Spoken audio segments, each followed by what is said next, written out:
Wendy, this question is for you. We didn't talk a lot about salary, but obviously that sometimes comes up in interviews.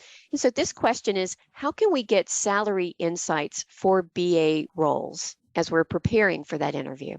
So I think there's a lot of different resources that you guys can utilize as candidates. I know IIBA provides some compensation resources. You can also honestly use Google, right? Glassdoor. There's a number of different online free resources that can say, what's the average salary for a business analyst with X number of years of experience, right? And you can do that by geography too. I think this is also where your recruiter can lend a big helping hand, right? Because especially in companies like Apex, our recruiters are generally geographically focused. And so they're going to have a really good handle of what the market rates are in their geographies.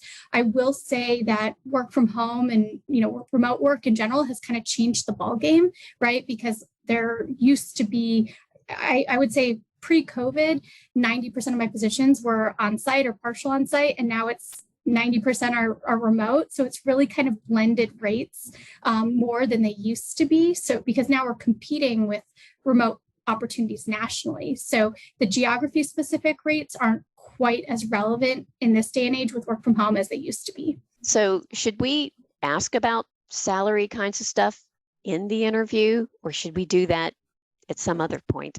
I would recommend gearing compensation questions to HR and the recruiter. Really, the interview with the hiring manager is, are you the most qualified candidate, right? And proving that to them. So you really want to focus, like the remote work-life balance, work hours, compensation, kind of those generalized things towards HR or towards your recruiter. And then they'll kind of tackle those compensation things for you and push for, the best rate possible and kind of take that difficult part of the interview for you. And that's another value add that the recruiter gives candidates. And if the recruiter is doing their job appropriately, they're not putting you in front of any role that is clearly outside of your compensation target range.